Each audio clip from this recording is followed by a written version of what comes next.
good deal of time in New Orleans, and but the good deal of time of the beginning of the pandemic in Queens, in New York, and so I mumbled to myself a number of things, and some of them became poems, and they have this book called "Too Late for Nightmares," which everybody says, "What? We're just beginning." It's too late for nightmares, i.e., just quit wine. So I did an awful lot of readings by Zoom. I got very tired of that. So FaceTime, and I wrote the first work in here. It's called "The Wonders of FaceTime." Liking some people and liking what they say are different things. I find I like, in a non-corporeal way, the faces talking on flat screens. Among them, my face, which detached from my body repulses me. Though I remember what I said, I sounded smart, it seems. I remember the bidimensional faces of my conlocutors, but I only vaguely remember the memorable things they said, already concentrated in the forgotten tweets and gone. It's all post-mortem. We are agreeable, articulate, and dead. What is a face without a body? Scared eyes, open mouth, saying words that must have somehow issued from a body that may or may not have existed one time. At high tide, flapped faces and flapped bodies squished on lap slides. And if there is a body on the screen, words do not matter. Only the question of these tides and what makes them rise and fall. If violent weather sweeps the internet and suddenly it's dark, golden for your body, who left from the future on the departing ark. First, they came for your memory and they assured you that you can retrieve it any time, even better without the wet emotions that envelop the things in their time. They're always bad timing, and that dehydrated now, they tasted bland but wise. Then they came for your libido after saturating it with flat porn that left behind diabetics craving sugar, unable to use their inborn grace. Next, they came for your hands and feet twisting in anxious gyms. They assured you there are tapes you can always watch your house.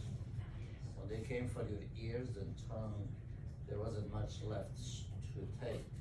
They left you a finger, an eye, and a mouth to say these things and wag. This must be heaven, cried the aliens, being scrambled by the big machine.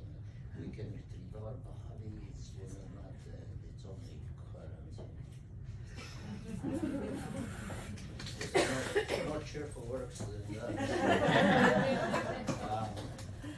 This one is called Sirens in Queens because I live next to the New York Hospital, and the sirens are non-stop. It's just incredible sound of New York. And so this says March 13, 2020, COVID year.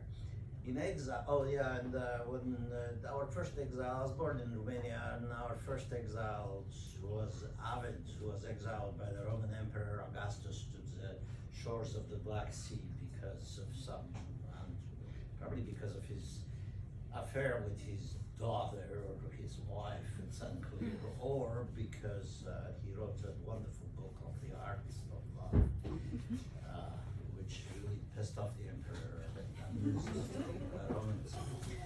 So he was in Tomis, in a Greek town on the shores of the Black Sea in exile, where he wrote back to Augustus letters that became a book, the poems called Triste, in which he described these terrible conditions that he lived in, which was all exaggerated for the sake of seeming pathetic and returning to Rome. And he didn't want to be there. He said, these people are barbarians, they paint themselves black. So in exile in Tomis, Ovid wrote letters to Augustus about the painted natives in the brutal winters. There were physicians in the Lyceum in Tomis, a Greek seaport of vivid spectacles and goods. Augustus received Ovid's Triste and ignored the poet's exaggerated plaints and sorrows, and enjoyed his gloomy verse of the province. Rome was much safer without the amorous wretch. Exiled to the Ozarks, I aroused pity in New York, the city as its inhabitants called it for its splendors. In the Ozarks, survivalists juggled snakes in caves. I had 2 caves, saw snakes, there was no doctor near. In Siberia, Pasternak the doctor was kidnapped by armies to tend to their wounded and their gods and their goals. That were as hard and cold as their winters, and out he trudged in the movie through the snow. Some plagues were real, some were not. In retrospect, many people died in history's show.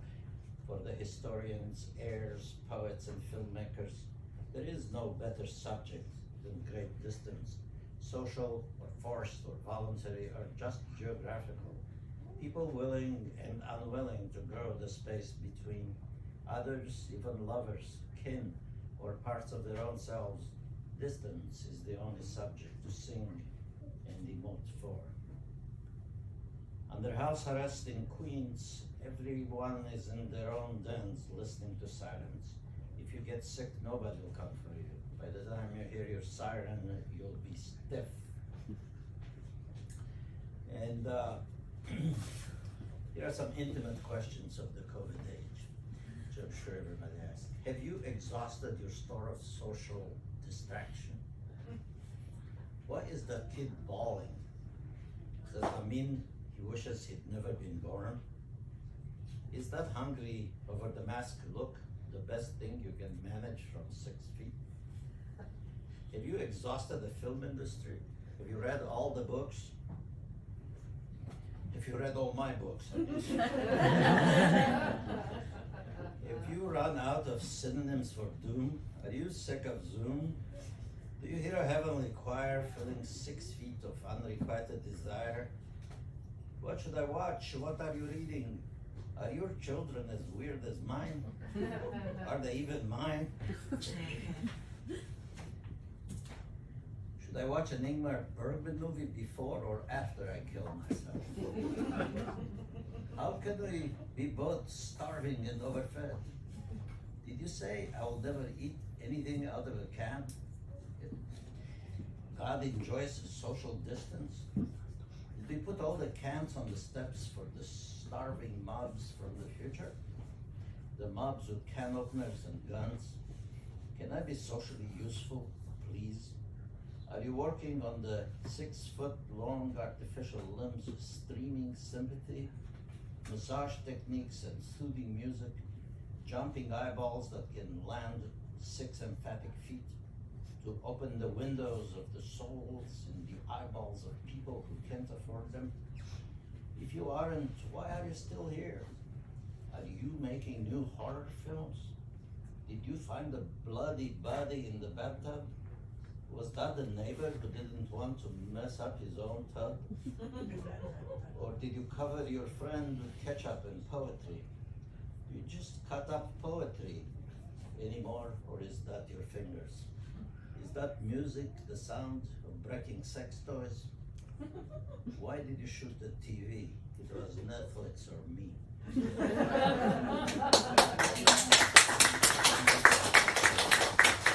And I'm going to end with this. It's about a poet, Max Jacob, a French poet who converted to Catholicism at some point in the 1930s and became a monk. And then Nazis identified him as a Jew anyway, and he was sent to the camps, and he died just before the war ended. Great poet, and not a very good monk. I mean, a good monk in the sense that he believed. He was a believing monk, but he mainly liked, he said, boy, he was funny too. He said, well, I like being a monk because of the way I have to lift my robe when I walk up the stairs. I will wear a monk's habit like Max Jacob. I was murdered by Nazis in the camps. I am wearing a mask. They are gassing us. The world is a concentration camp. I can't breathe. Nobody ever could. I am wearing a mask. Jacob wore a mask. I love to lift as I walk up the stairs. We are creatures of habit, any habit. We always wore masks. We always wore habits. We will always be murdered by Nazis. We don't need any wisdom or foolishness. The stairs go up and up like poison gas. Thank you so much. Papers and magazines and things of that nature, do you find poetry to be more difficult, or just it came out of you during the pandemic? It was just kind of like one of those things where. Well, poetry is what I started writing when I was still in Romania, so I read the poets, and I think it's the one art I love because you can write without finishing your sentence. So you let other people do that, and I do love it. And the pieces, the newspaper articles and things of that nature, I wrote those mostly for money.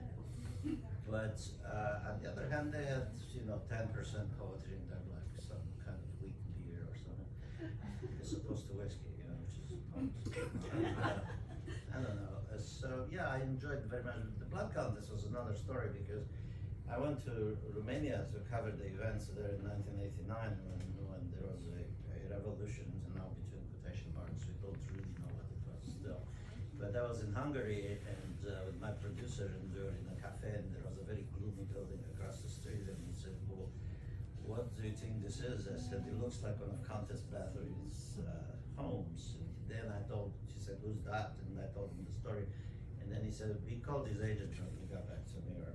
He said, "Well, you have to write a book about that." So then I started some serious research about it. And originally it was going to be just a history.